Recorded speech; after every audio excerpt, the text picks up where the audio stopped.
নামাজ আদায় করার পর আমার অন্তরে ভয় লাগে জোহরের নামাজ পড়তে পারবো কিনা, এর আগে আজরাইল এসে রুহুটা নিয়ে যাবে।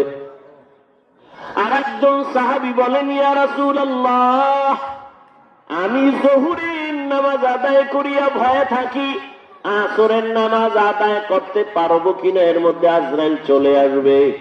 আরেকজন সাহাবী বললেন, ইয়া রাসূলুল্লাহ, আমি আসরের নামাজ আদায় করার পর আমি ভয় পাইতেছি মাগরিব আদায়ের আগে আজরাইল নিয়ে এসে যায়।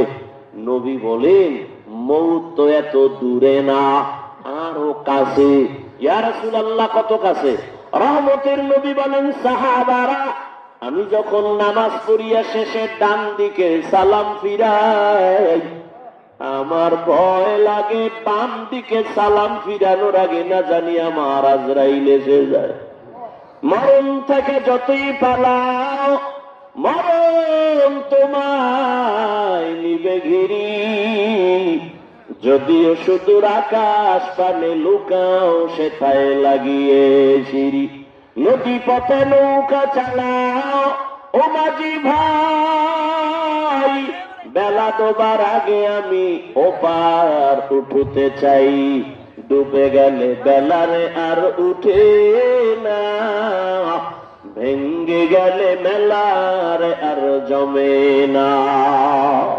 মায়ার নবী একদিন বলেন, ও সাহাবায়ে কেরাম, কখন কার ডাক আসবে বলা যায় না, আমার কাছে যদি কারো কোনো পাওনা জিনিসটাকে নিয়ে নাও, আল্লাহর আদালতে যেন কোনো ঋণই থাকতে না হয়, কারো ঋণের বোঝা নিয়ে দাঁড়াতে চাই না।